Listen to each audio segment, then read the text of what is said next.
of South Carolina. It's a wonderful place to live. I'm going to kind of go through and introduce our team. Unfortunately, all of our team couldn't be here just due to travel and budget concerns. But with me, I have Zach Shepard, which is no relation. He is our systems engineer, works on all of our servers, our infrastructure, core infrastructure. We have Anna Shiver, who is our instructional technology specialist. She actually works for the Office of Instruction on the other side of our building, but we have a very close partnership, and we'll talk about that today. We have Donna Dixon, who is our lead technology advisor, and she oversees our 4 school techs. So she also serves a couple of our schools, but does a lot of our end user support. And Steve Burkhart is our network engineer, handles all the Wi-Fi, the fun stuff, all the problems that arise, switches, networking, all that fun stuff. Then with us we have Seth Harris, who is one of our school level techs. And Taylor, we like to give him a hard time. He's very shy, but he looks like Ed Sheeran. So if you come to Ed Tech Karaoke, he might belt something out for you. But he's also one of our school level techs. So again, I can tell you that a lot of the presentation is focused on Zach and myself and Anna, and then these guys may chime in, and they're here for questions as you may arise.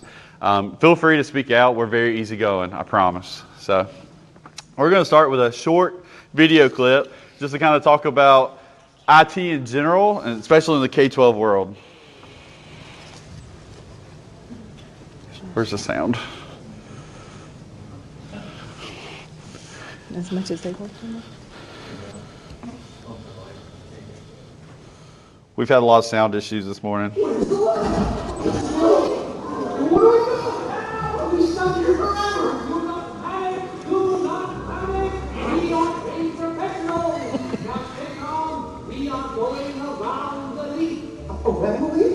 I don't think we can do that. Oh, this is nothing compared to the tree of 93. That's it, good. You're doing great. There you go. Watch my eyes, don't look away. And here's the light again. Thank you, Mr. Sawyer. Good job, everybody. So we really laugh when we're looking at this clip because a lot of the times this is what we do. We are change agents in our district. And that's a big difference from what happened in Oconee County 3 years ago, prior to me taking over. In the past, and we'll kind of walk through it, but we just did the same thing because that was what's easy, and it's easy just to keep that normal flow. And in 3 years, we've ripped and replaced every system. We have ripped and replaced every server. We've replaced every core network switch. We've replaced every access point. We've completely overhauled how we do our systems and rostering and really how we support technology. And so I can tell you that your school district is no different than ours. Our people cry, they scream, they hate us when they see us coming. But that's just kind of what you have to do to empower and improve your network, your core end user experience. So we're going to kind of jump in. Like I told you, we're in the corner of Oconee County. It's the very top left-hand corner. If you're familiar with, if you want to go to the next slide, Clemson University. Clemson actually sits partly in our county. So most of us are all Tiger fans. But this is giving you a general overview. We live in a very rural area, lots of mountains, gorgeous lakes. We actually have the largest three nuclear reactor sites, the largest in the country, which sits right there in Oconee County. And I say all this to say that we have the same problems. We have lots of rural areas without internet. Okay, we don't have very good cell phone reception. We can't use hotspots for students when we talk about one-to-one. All that is just unrealistic for us. We go up the mountain where you're lucky to have power. Okay, we have lots of wells, lots of just really old school dirt roads. But it's a great place to live, and we just kind of work with what we were given. Okay. So when I took over, this is what our department looked like. And just to give you an idea, we have 16 schools. At the time, we had 18. We've since closed and consolidated 2. But we have 16 schools. We have a career center, an adult education, and a alternative school.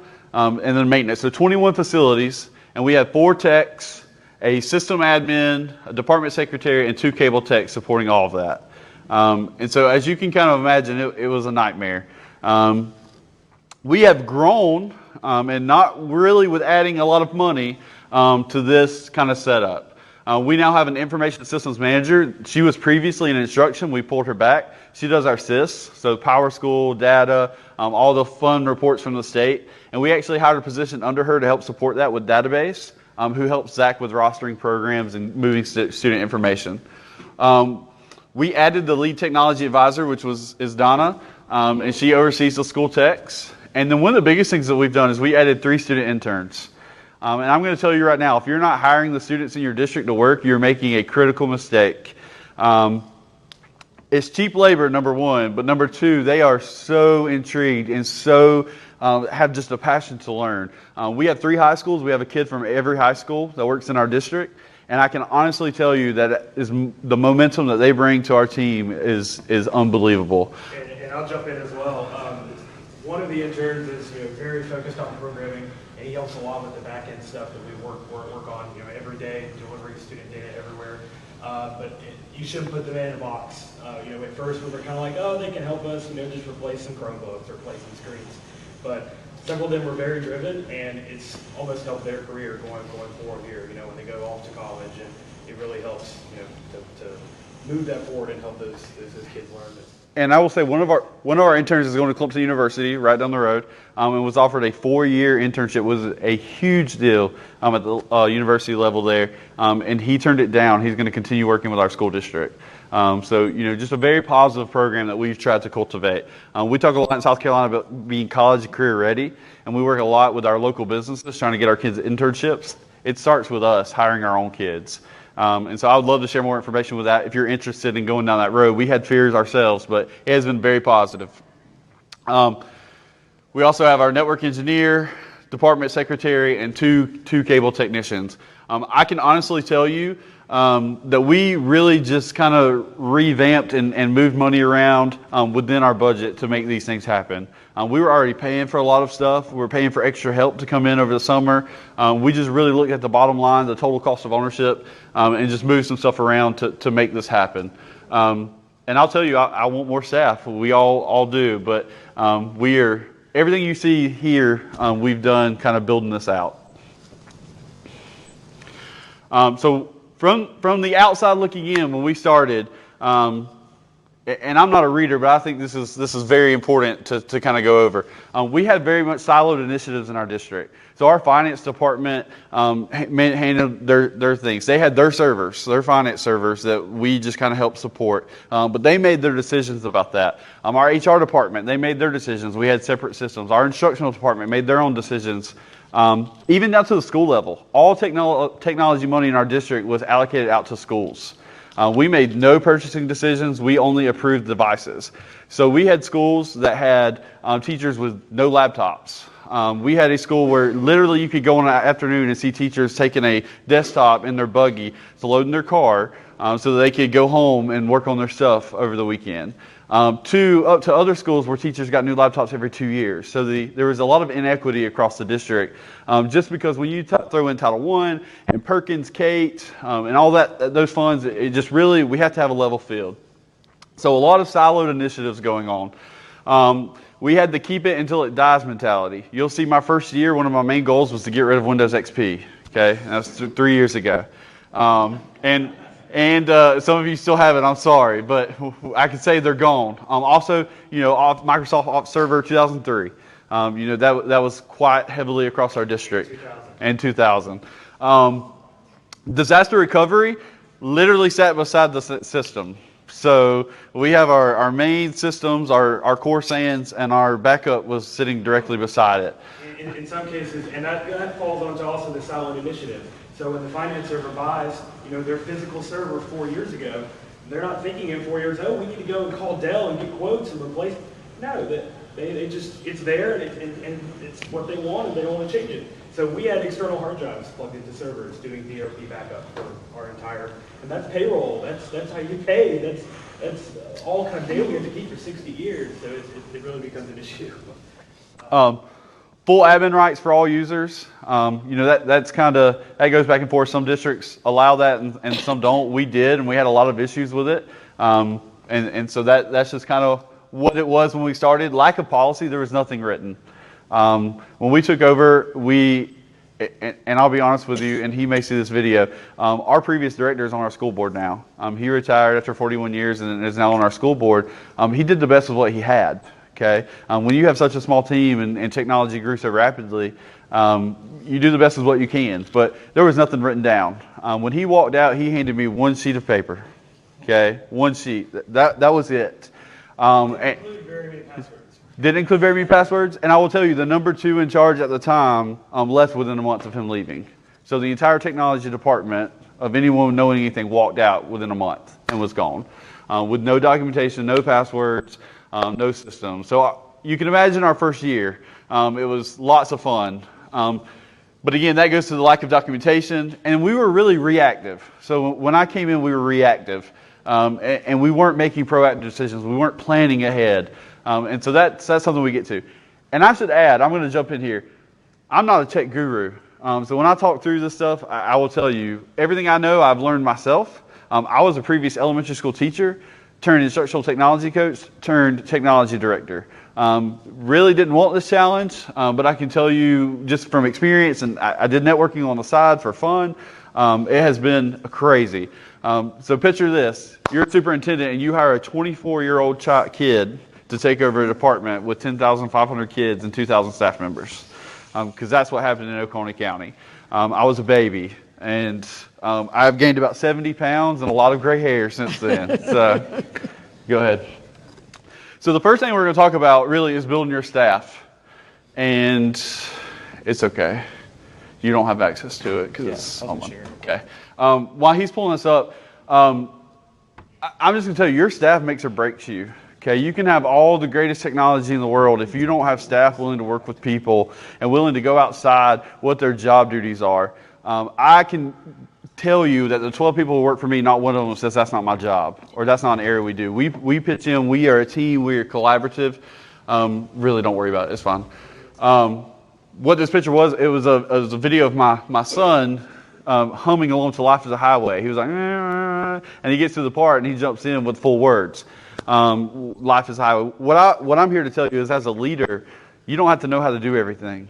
Okay, we hire people to be responsible for that, and my team can tell you they are fully in charge of their areas. Okay, Zach with systems, Donna with running our school techs and inventory, and we'll talk about a lot of that later. Steve with our network. Okay, they are in full charge. I'm very much involved and make a lot of the decisions, but I hire them for a reason.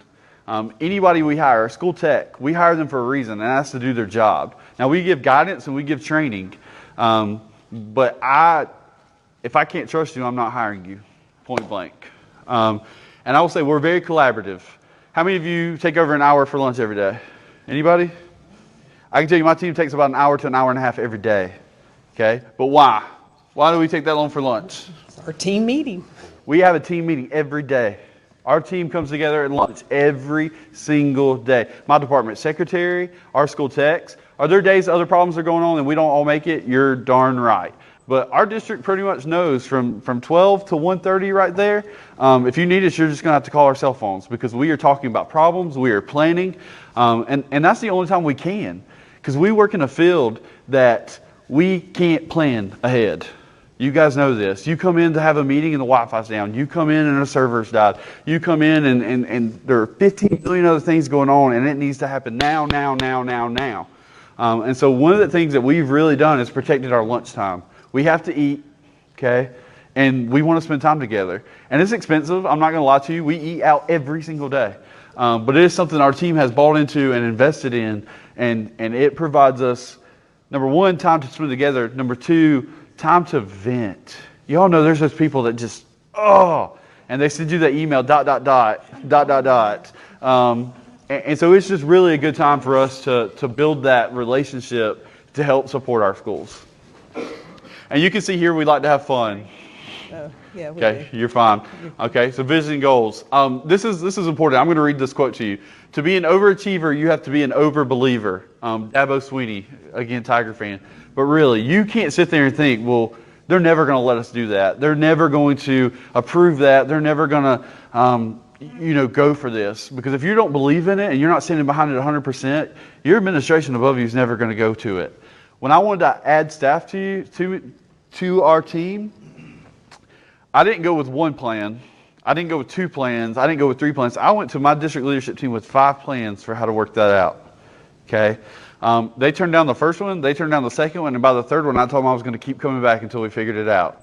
And we did. But you've got to make it the most important thing when you're talking about any of your replacements, any of your staff, that kind of fun stuff.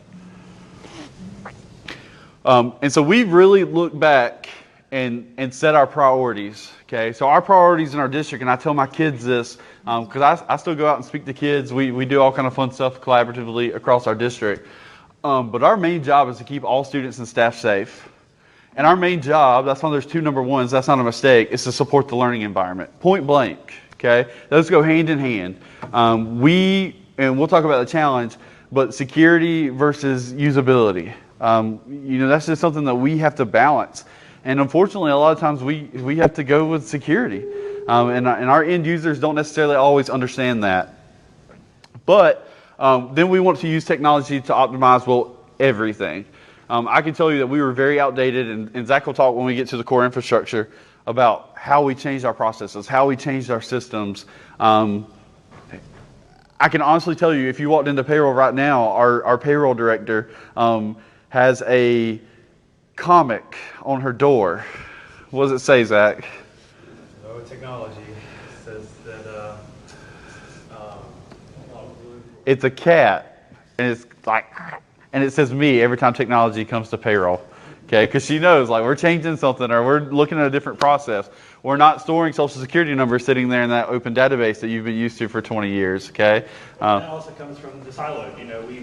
We pay a visit with them quite a bit because unfortunately just there were old processes that really needed to be optimized. They really needed to be brought modern, and it reduces workload, it reduces complexity, it reduces human error, it reduces everything.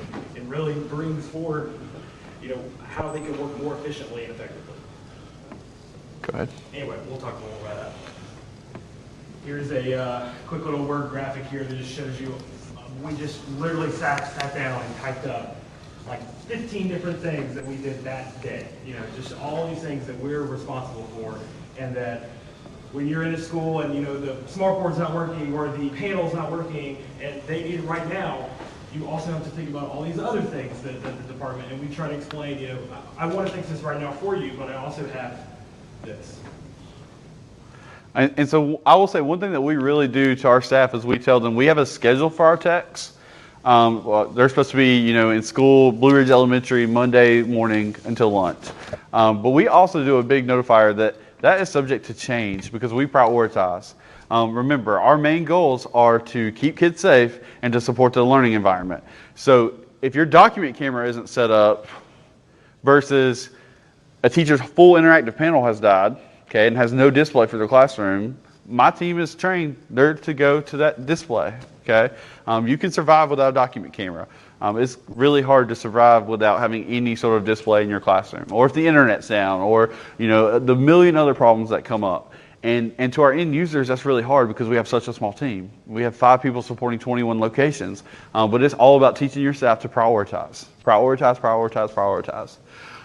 So looking at our first year, as we kind of wrote through this, again, I told you retire all Windows XP computers. It got to the point that we just went in AD and we just turned them off. We told people we were taking them. We went and we took them. And I wish Chris Belcher was here, one of our other school techs. He actually walked through one of our schools. The teacher's crying, like tears, and he's pulling them out of their hands.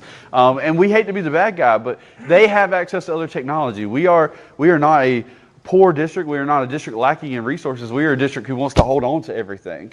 You don't need those 15 computers just in case. We're one-to-one with Chromebooks. You have a teacher laptop and a teacher Chromebook. We have labs in that computer. That XP has to go. And those are tough conversations, and tough conversations to have with school administrators who don't understand. Then email. So when I took over, we were on an Exchange 2003 server. Which she was struggling. Prior to me taking over, this is a rack server. She had already been down, and so I tell you the story because this is really what started our whole change. She had been down for a week and a half before I took over. Actually, the system was down when I interviewed for the job, and we took over. So I start July 1st. And we are just praying to make it through the rest of that year. We want to make it so that we can switch. We already have Gmail in place, but it's restricted just to internal emails. We're already using it for Chromebooks, that kind of thing. And we get to October, and on a Wednesday morning, and she went down, and she was not coming back up. We did everything we possibly could, and Zach didn't work here at the time. It was Steve and myself, just the two of us. And we did everything we could that Wednesday and Thursday and Friday. And I finally went to our superintendent and I said, look, either we're going to lay down some money because we're going to have to pay to get all this data migrated. I mean, we don't even know what we can get. We're going to have a server pretty much overnighted here to spend the whole weekend doing it, or we can just go to Gmail. We can go to Google. And if you're an Office 365 lover, good for you. We're Google people, and it has worked out very well for us. Well, we're not afraid of the cloud either. Too. There's a lot of organizations that they want to keep everything on-prem. And we understand the importance of security, and we understand the risk of putting things in someone else's data center and all these emails and archives. But at the end of the day, everything's subject to FOIA. So for email, for those kind of communications, we didn't see it. So that Friday, I'll be honest with you, any Florida State fans in here? None? Okay, good. Well, we were playing Florida State, and I go to a lot of the away games for Clemson, and so I had a decision to make. Was it worth it with email being down for our whole district? And I decided it could wait one more day. I'll be honest with you. We had worked 24-hour days for those 3 days. I asked my superintendent, can we do it Sunday? Sure, go for it. So I actually drove down to Florida, which is about a 8-9 hour drive for us Saturday, went to the game, spent the night, got up first thing Sunday morning, drove back. Steve and I met, and we went Google. Well, here's the problem. How do you communicate that to your end users when you have no email? Because our system's down. So we had to do a lot of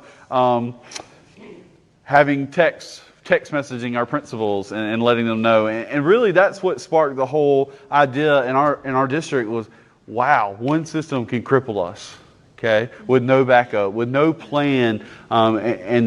And I really started getting that into our superintendent's head. We've got to think beyond reactive. We've got to be proactive. For instance, one of the next things you'll see is the next year we moved to external DNS. Our DNS was sitting right there beside our system. Okay, we went to the Google Cloud for our DNS. It costs us $4 a month.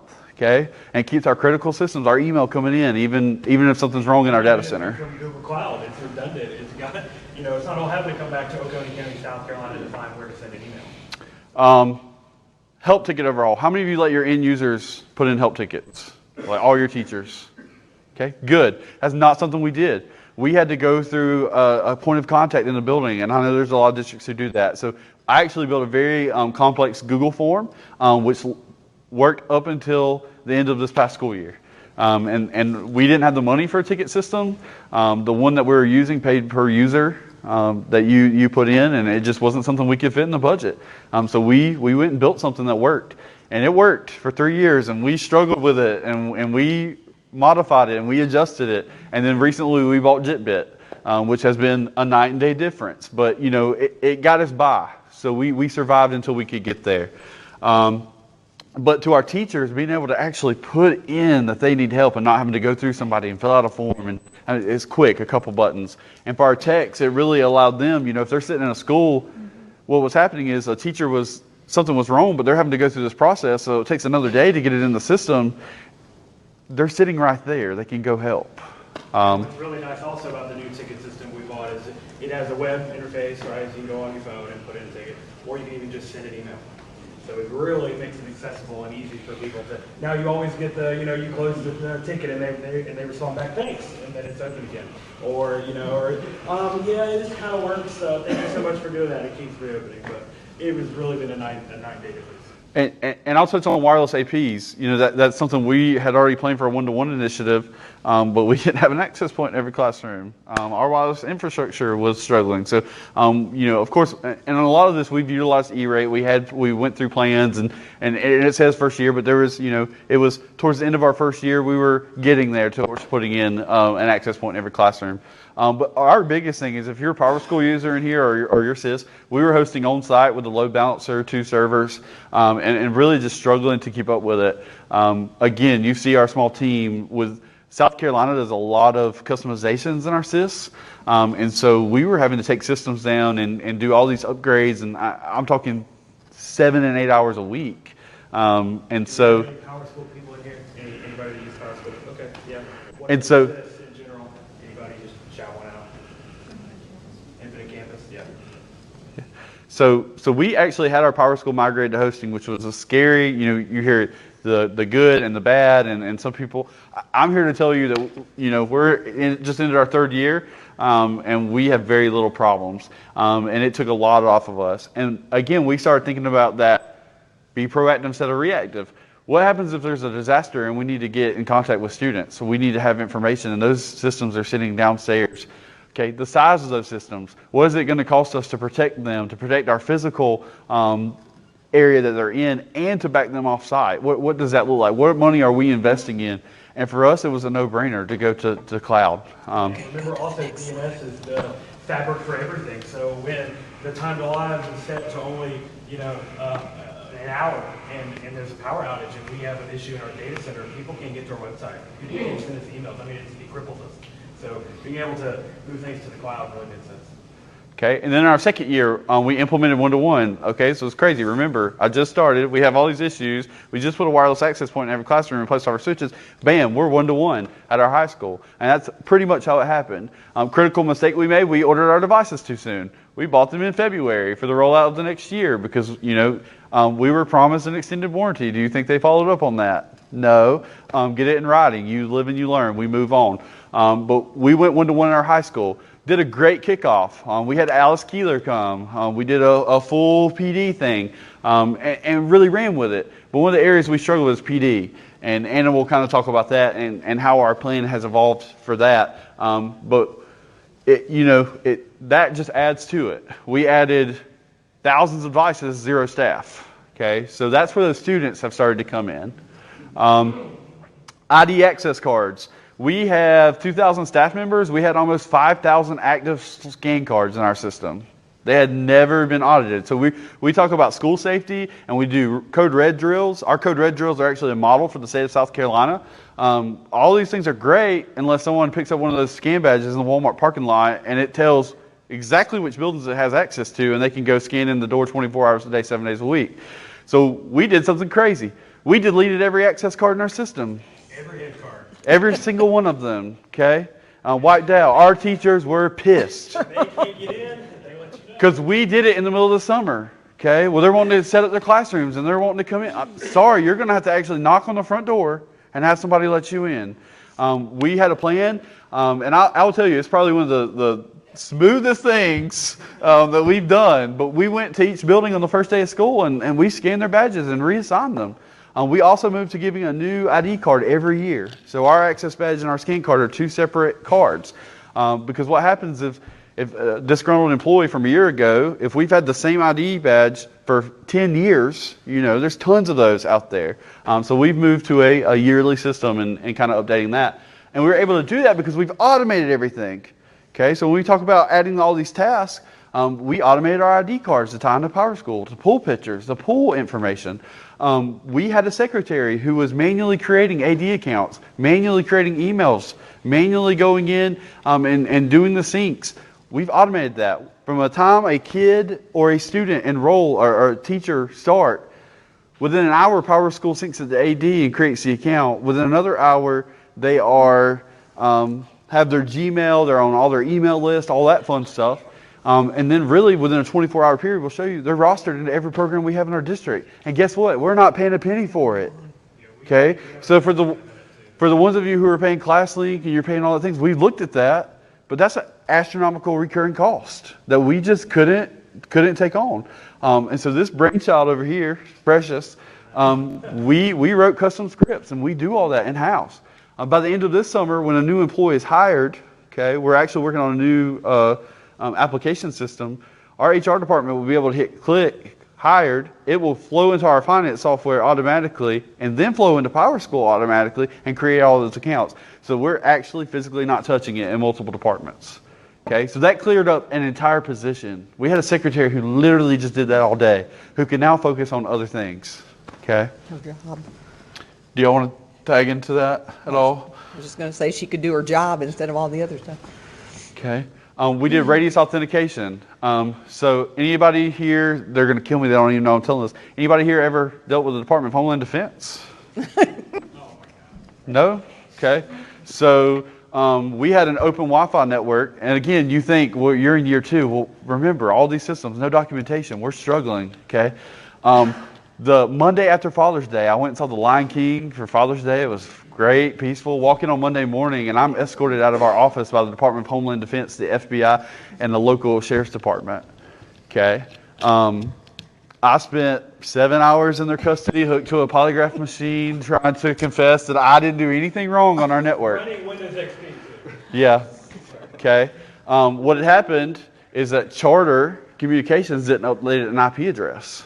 Okay, they didn't update a who is record, and so there's a child porn ring going that they later caught, and it just looked like it was the school district of Oconee County. What also happened is and again, I'm not one to hate on products, but we had a web filter that our contract runs out in like 2 weeks. We're so excited. I won't name them by name, but we had a web filter that was causing a lot of issues with our SIS, was sending information automatically. So at night, we were having to take our web filter down to let the auto sends go through, and then turn it back on at night. Not because we wanted to. We're talking about a week of a problem because we had the company working on a solution, but we had to get data out to vendors. Okay, and we're in critical mode. Well, it just so happens that's the week they do their investigation on our network, on our open network, sitting in our Wi-Fi, in our parking lot, and so it looks like somebody from the inside is taking our filter down. Inappropriate content is going across the IP address around the same time. And then we're turning it back on. So guess who their main suspect was? Me. And then that guy. And so I can honestly tell you, I tried to quit my job that day. I told them I'm never coming back. Like, this is ridiculous. But I'm also very thankful that happened, because what that sparked in is a role of user security. Right. That's when we took admin rights away. That's when we got rid of our open Wi-Fi. That's when our principals and our superintendents really got behind, okay, this is serious. Like, we have to protect our assets. So we now have radius authentication. Every user authenticates with a username and password. We don't allow elementary to get on our Wi-Fi. They have a Chromebook that's already authenticated there. We also did some password self-service work, and I'm not going to kind of go through us. But the virtualization, we virtualized every server, and Zach can kind of talk to that. But we had over 40 physical servers just sitting there, ranging from Server 2000 up to 2008. And we took all that and ran with it with VMware. And again, this is where it kind of goes back to siloed. Why is our finance department going to pay $25,000 for physical servers to sit there when we have core network SANs? When we have the infrastructure, we can reduce that down to $9,000, I think it was. So just having those conversations that we have to stop the my. We're a team. And then managed print service. Anybody in here paper cut users?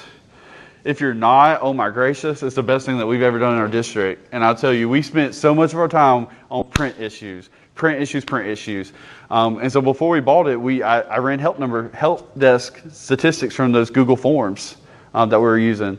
And I mean, that's how we justified buying that extra product. And I will say we went from having roughly 50 help tickets a week for printing to we might get one every once in a while. Our users love it. They can hit print and go to any printer in our district and print it out. So just really kind of move into that mindset of that model. We don't support personal printers. If a teacher brings it in, we'll put the admin password in and it's their problem. We don't support HP Instant Ink. We don't deal with any of that. We have managed Sharp print service, and that's what we do. And again, that goes back to protecting your team. So you have to do what's best for your team. And then our third year, I'm proud to say, I didn't even talk about our network, but we're actually the only school district in the state of South Carolina who does not get their internet from the state consortium. Pickens County right beside us, and Barbara Nesbitt is presenting in just a little bit, they're in the process of doing theirs. But we actually have about to be 20 gig ring direct connection to all of our sites, with currently up to 3 gigs of bandwidth. Our county did a rural fiber initiative, and so all of our government offices in Oconee County are on their own fiber ring. And so Oconee County is our service provider, which really helps us substantially when it comes to the areas of like bandwidth and internet utilization. Well, just being able to pick up the phone and actually talk to an engineer rather than having to go through the whole, level 1, level 2, level 3, level 4, level. It was a very large project, but that kind of set the tone for this. But so we went through and we actually have now ran OM4 fiber 10 gigs to all network closets except for one school, which is we're going to rip and replace their entire network. So we have 10 gigs throughout all of our buildings now with an access point in every classroom. We just did our last week, so I told you that we've migrated the tech money. We just did our first ever desktop laptop refresh. So every teacher is getting a brand new laptop in the next couple of weeks. We're going to have the same model and all in a 4-year refresh cycle. We pulled that out of, we have 8% bond money, but again, talking to our superintendent, showing them the data, it's ridiculous that we have teachers taking desktop computers home and we have teachers getting devices for 2 years. Every 2 years. So if you see, the key here is that critical communication with your district administration, okay, letting them know. There's things that our superintendent doesn't want to know, but I make sure he knows. Okay, I'm constantly in his ear, bugging him. And he was the superintendent before I came. So he, this is just something that we've worked on and changing with just showing him kind of how things flow. If they don't know, they can't help. We just did a phone system migration, so we're putting a phone in every classroom. So again, you can see 3 years, we've kind of set it up. We have a new SAN storage that we're rolling out, and we have policies and procedures like you would never believe. We have documentation. If Zach, Steve, and I today were to get hit by a bus right here in Philadelphia and die, one of you could take our jobs and pick up and run it tomorrow. Okay, and that's how it should be. The district should not be held down by someone who's not willing to share information. Okay, and that's a big part of our department. We also launched, like we said, a new help ticket system, and we're working on a lot of custom applications now. Yeah, you need to hurry. Where to begin and what went wrong? You have to look at those recurring costs. Recurring costs kill your budget. Okay, if there's something that you're paying for yearly, do you really need a support plan? I'm going to be the first one to tell you. Our backup system currently, we're not paying for support. Why would I pay $10,000 a year for support when they offer an incidental charge? Okay, if we have an issue, we'll call them. If we need the upgrade, we'll pay for it when we get there. But why would I continue to waste $10,000 every year to pay for that support when we look back over the 3 years, we haven't called them one time? Okay, and so yeah, that's scary. Now, is our system under warranty? Yeah, our storage stands that we're utilizing, we have that covered. We're working through that. But as far as to pick up the phone and call for support, and so we've really looked at a lot of things like that. What are we paying for? What can we cut? We're paying $45,000 a year for a web filter that stinks. Okay, all web filters do. If you don't, there's not one that I think anybody's truly happy with and love. So we're switching to a different one next year for $20,000. That's $20,000 free in our budget that we can put towards. So it's really making those really hard recurring costs in those decisions. Again, the security versus usability. Okay, you have to sit down and decide. Prior to me in the phone system, we blocked 911. Okay, blocked. When I took over, 911 was blocked. You could not pick up a phone and dial 911. You had to dial 911 because we had too many people making the call to 911, so that decision was made. Okay, my jaw hits the ground. What do you mean you can't dial 911? Okay, in the event of emergency, guess what's going to happen? Somebody's going to pick up the phone and they're going to call 911, and that's a risk and liability on the district. So one of the first things we did was we added 911, 911 to be available, and you could also call 911. Okay, so when we opened that up, again, we started having users. They would press 9, to dial out, 864, and they would dial 911. We started having the calls again. So guess what we did? We changed the number to dial out to 0. Blows people's minds. Yes, that's hard change. We put stickers on all the phones, dial 0 to get out.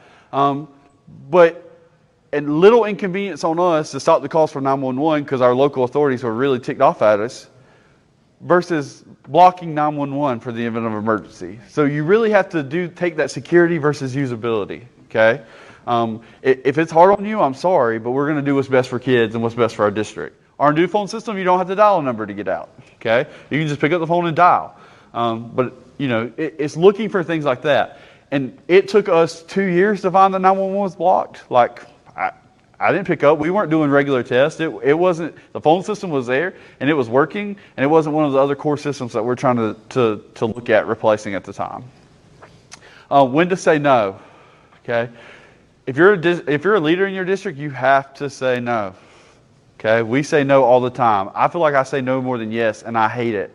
Fonts. When we took away admin rights, teachers couldn't install fonts. Sorry.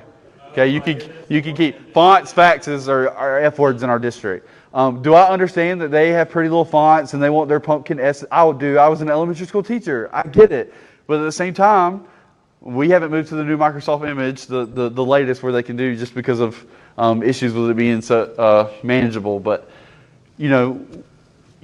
pause. We hit the brakes. Teachers who want to use Google Voice, Google Home, Alexa, setting all that, no.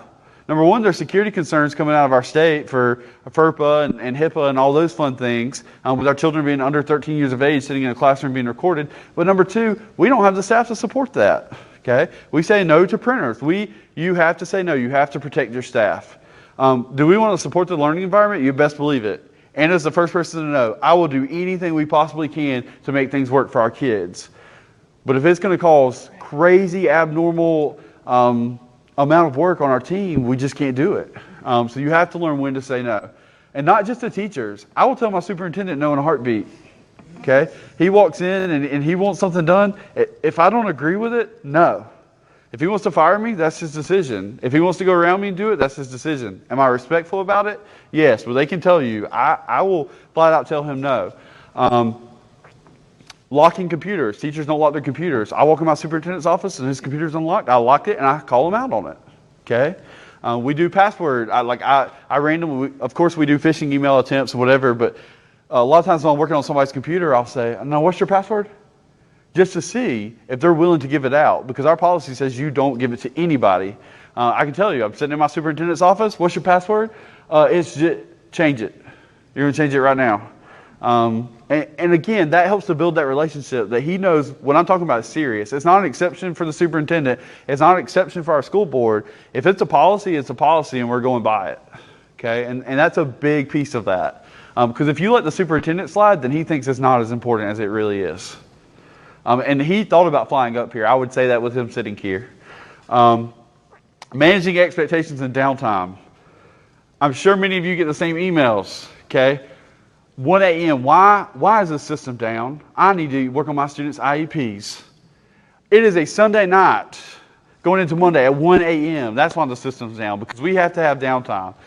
So one thing we've implemented for all of our systems is from 10 to 6, okay, 10 p.m. to 6 a.m. They can go down at any time. They're not guaranteed, because it's not right to expect my staff to work on weekends and to work all those long extra hours. Okay, do we do it when we have major projects? Yeah.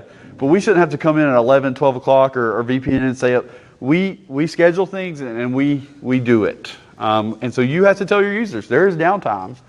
And then micromanaging versus systematic procedures. Our principals think we micromanage. I'll be the first one to tell you. They think because we don't let teachers enter student data into systems, that the system has to be approved by instruction and technology before students can use it. Okay? We don't allow them to enter usernames, to enter passwords. We handle that unless it uses a Google login. If it doesn't do it, it has to go through an approval process, and we now do it district-wide. We don't buy a program for one school anymore. Because we were rostering IXL for third grade boys with blue eyes, and some other reflex math for the girls whose last names were S to Y. I mean, it was just crazy. If we buy a system, we buy it district-wide now. The elementary school principals have to agree to it, the middle school and the high school, and that's what we do. We don't buy out of this pot of money and this pot of money, and I'm going to use the Title I grant for it. No.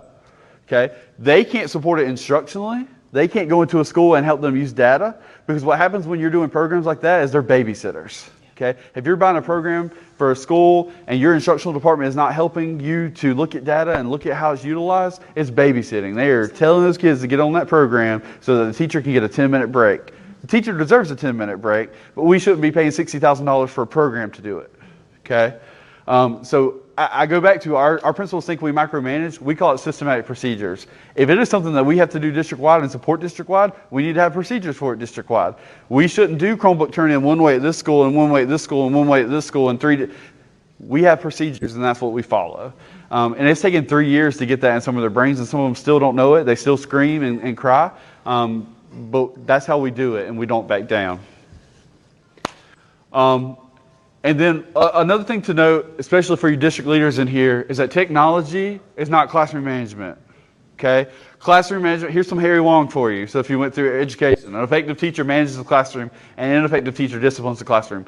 We can block that website all day long, they're going to go to the next one. Okay? Not to say that if it's something that we need to block, we'll block it. But don't sit there and act surprised when your kids find stuff. Don't expect your technology department to go work 15 hours to try and block something. Kids are going to explore. They're going to find. I have a 6-year-old. He can get to it. He can get around web filters. Their minds. They go to YouTube. They watch videos. Okay? Technology is not classroom management. And so that's, again, going back to know. When our superintendent asks us to do something, and he asks us for a system for one of our schools, I don't think that's the best use of our time. I think you're trying to use technology to solve a problem that they're just going to find a way around. And so you've got to be willing to step up and realize that, we don't have Chromebook monitoring software in our district. A teacher can't sit there at her desk and look at the screen. Okay? I'll be the first to tell you. We've looked at it for the price. I think a teacher should monitor the classroom. Our instructional department thinks a teacher should monitor the classroom. If kids are on devices, you should be walking around. You shouldn't be at your desk doing email. So if you're having a problem with a specific kid, we'll deal with it, and we should deal with that kid. But we're not going to buy a $70,000 piece of software when we're really only having the issue with a few kids. Okay? We have real-time monitoring with our web filter. Principals get alerts. And if you have it in your district and you can afford it, that's great. We would love to have it. We can't. And when we look at the usability and the cost of investment, it's just not something we're willing to track down.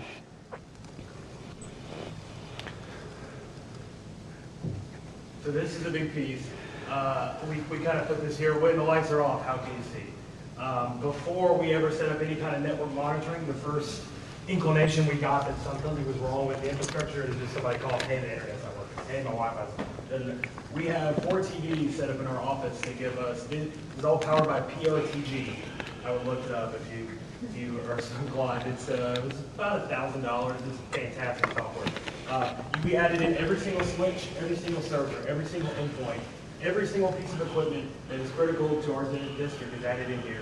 And they laugh and will tell you, it will send alerts when the power goes out in the building. It will send alerts when something goes down, when something comes back up. And we get alerts all the time, but it keeps us notified. So when a teacher calls and says, hey, the internet's not working, we can say, hey, I understand. There's an issue with the switch in the building. We just got to fix it. We'll get back to you soon. Instead of, oh, I didn't know anything about that. Oh, well, hold on a minute. Let me see what's going on. It really helps to give you insight into what's going on in your... And if you're not monitoring your infrastructure, you should. Because let me tell you, one of the first things that we realize here is we have power issues. Okay? And we get our maintenance department. We have power issues. When I have a UPS kicking on 22 times a day because the power has not, we need to look at that. We need to try to follow a solution. And before that, we're just getting, okay, well, the Wi-Fi went down. Before our UPSs were there, we were having a lot of issues where, all of a sudden in a portion of a building, the Wi-Fi would just die. Okay, they don't tell you the power blinks. It's just the Wi-Fi dies. I mean, when we start monitoring and we see that the power goes out, y'all know it's the primary, hey, the internet's not working. Well, hey, actually, I just talked to our boss, and your whole building has been without power for an hour and a half. So, of course, it doesn't work. The phones are out. So you have to monitor. And PRTG was the most cost-effective way that we could go. And I'll tell you, we've made some mistakes along the way, a lot more than are here. One thing to know is saving money also almost always costs more money. And so, in the prior mindset, and even us starting out, when you try to go the cheap route, you're going to end up paying for it. It's better to figure out a plan and to get what you need. To get what you need for your teachers, to get what you need for your infrastructure, your devices. We just spent $1 million on new teacher laptops. We could have went with a cheaper one. We went with a very nice HP. We left Dell, but we went with a very nice HP that is going to rock with it. Of course, we went ahead with the solid state hard drives. We went ahead with the higher RAM. We're looking at planning ahead. Okay, digital fax. If you do digital fax in your district and it works, I would love to talk to you. When we migrated to our PRI to SIP trunking, at the time our provider didn't support it. Fax, we went digital and it's been terrible. Okay, so if you haven't gone down that road, really stop and think about what you're about to do to your end users. Why are we still faxing is my question, but we send a lot more faxes than I ever realized. And then communication and transparency. Being upfront with your people. One of the big things that we struggle with in the front is we're trying to do things, and something as simple as, this week we changed the lock screen background. Okay, can you lock my? It is locked. Yours is locked. Okay, it's got our logo and it says, please contact the SDOC Technology for support. And one of the reasons we did that is our new computers aren't engraved, and so if they were stolen, when they first turn it on, if they don't strip everything out of it, they can see that. But it also gives our users, hey, I can call the help desk, hey, I can put in a help ticket, and they see that every day. Well, to us, changing the lock screen on the computer isn't that big of a deal, okay? But I can tell you when we change it, a million people call, it says I need to call you for support, or I want my scrolling pictures back, or the million other things. We didn't change your desktop, we changed, but part of that is going to the mindset of it's ours, okay? We also have a technology resources guide that has been very instrumental, and I'm not going to go into it, click on it, but we list every program, how it's rostered, how to get there, how to utilize it, and this is shared out with our whole faculty and staff. It has all of our procedures. What happens when I get a student teacher? What happens when I get a long-term sub? How does an account get created? All that information is there shared with our staff for transparency, and that has been a huge plus for us. And it's live. And it's live. We change it all the time. It's a Google Doc. If we know if there's a problem with software, we put it in there so we can say, did you check the technology guide? Now, it doesn't stop people from printing it. No. Going through and printing the entire booklet at the beginning of the year.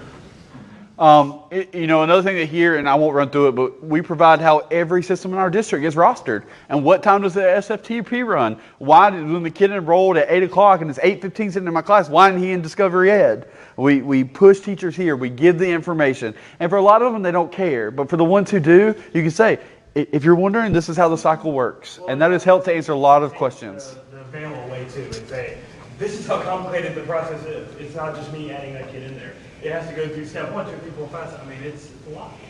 Go ahead.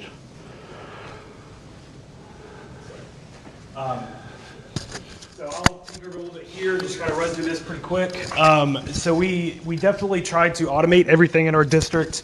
Again, to go through all of those processes, trying to optimize things.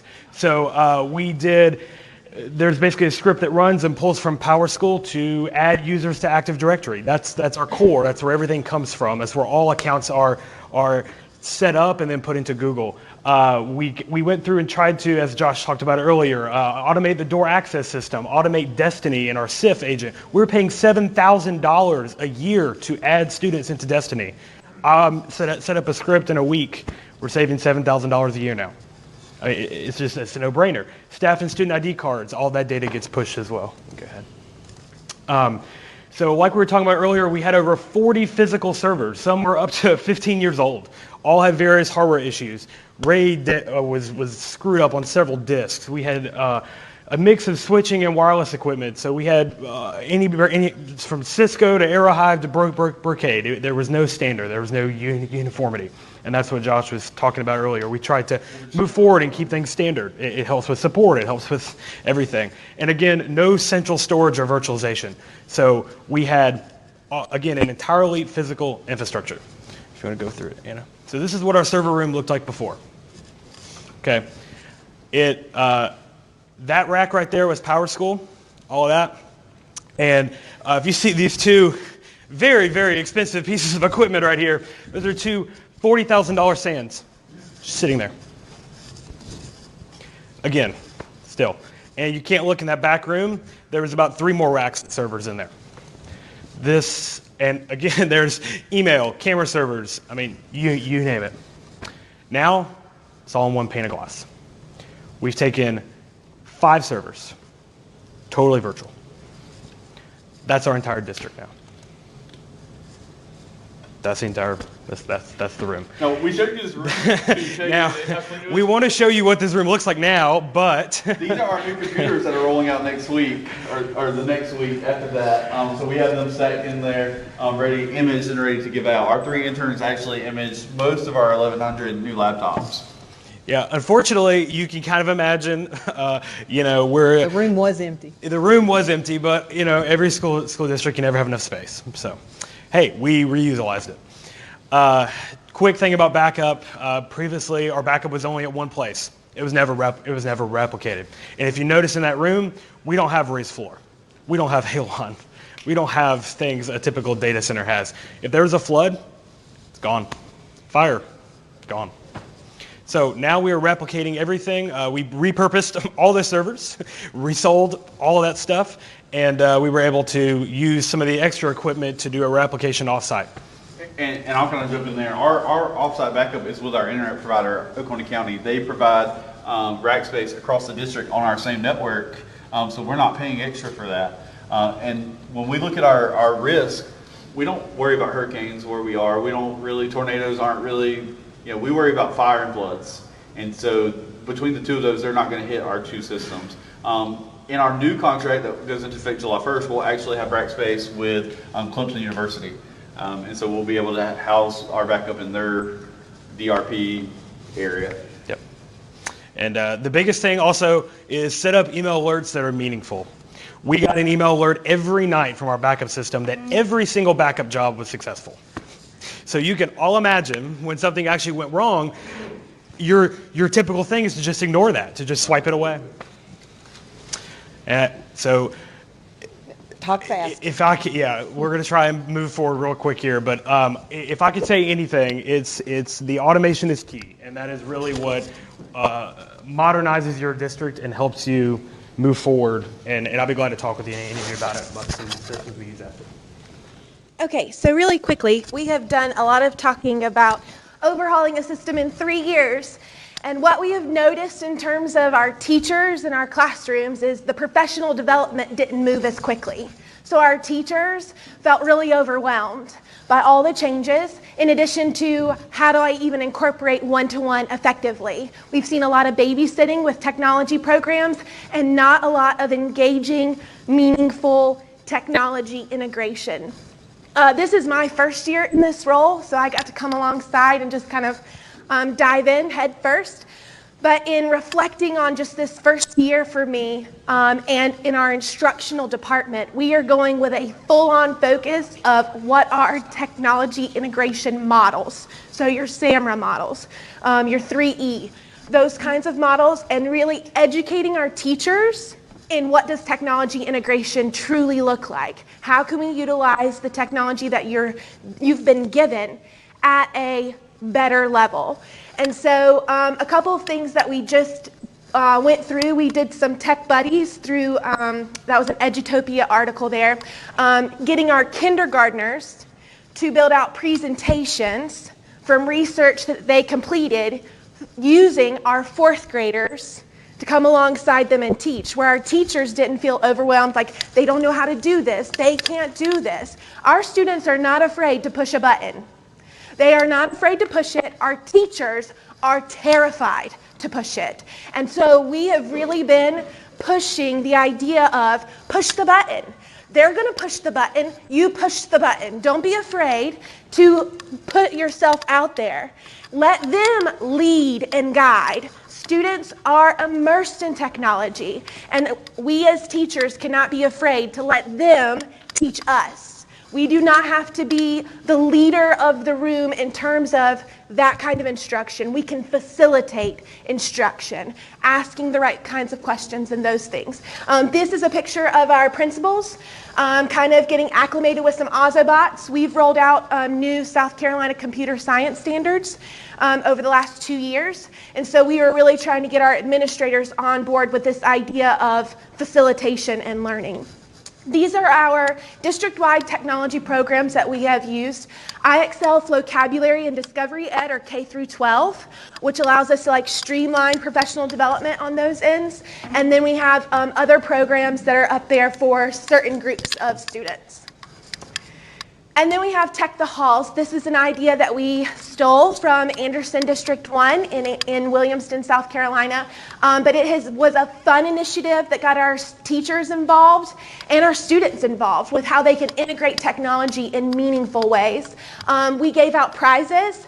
Our first and second, well, our first place winners got an Ed Tech. We have a South Carolina Ed Tech conference. They'll be going and participating in that in October, so that's November. Big. When we're thinking about prizes and rewarding teachers, okay, they get days out of the classroom to go get PD, and the district gets better trained teachers to integrate technology in the class. It is a win-win situation. Absolutely. Instead of buying all these expensive prizes and going through all that, we are training our teachers and we're giving them opportunities based upon how they performed and participated with getting their students in those programs. And then our second place winners got Spheros, and our third place winners got Ozobots. Our district winner chose Google Expedition, so we have a set of Google Expeditions within our district. And then this year we are modifying our Tech the Halls, and we're going to give away ISTE conference memberships for next year's conference. So we're excited about that. I'm going to kind of just run through one-to-one. We're so short on time, I apologize. But our one-to-one program is just like everybody else's. It's just all this kind of blends it back in together with how we rolled it out. One of the biggest things is we did support in-house. So our insurance fees go in-house to an account, and then we do it in-house. And then really, to kind of sum it up, it's really how you blend instruction and all the things that we're doing. Anna has to know about servers and has to know about issues that are going on and understand what it takes in our world. And my guys, and what you're going to see, I've done a lot of them, and that's why they're here at ISTE. They have to know what's going on in a classroom. A lot of times we say, okay, this presentation isn't technical. I don't care if it's technical or not. They're the front line in the classroom with kids. So the more knowledge they have and the more that they can say, hey, have you looked at this? Oh, you're doing this. Have you tried this? You know, I saw this. You might want to look into it. Get your technical staff involved. I don't care if they're a systems engineer. I don't care if they're a computer tech. I don't care what they do. They need to be involved. We work in K-12. And so they're on the front line helping teachers. Okay? I know that's a lot. We appreciate you kind of coming through. But, you know, if you have any questions, we'll kind of stick around. But it's been a long ride. But we're excited for where we came from and we're going. And there's 3 things up here if you want them. So from some of our partners. Swivel was kind enough to record this. So if you want to pick up a card from them. But please come get stuff.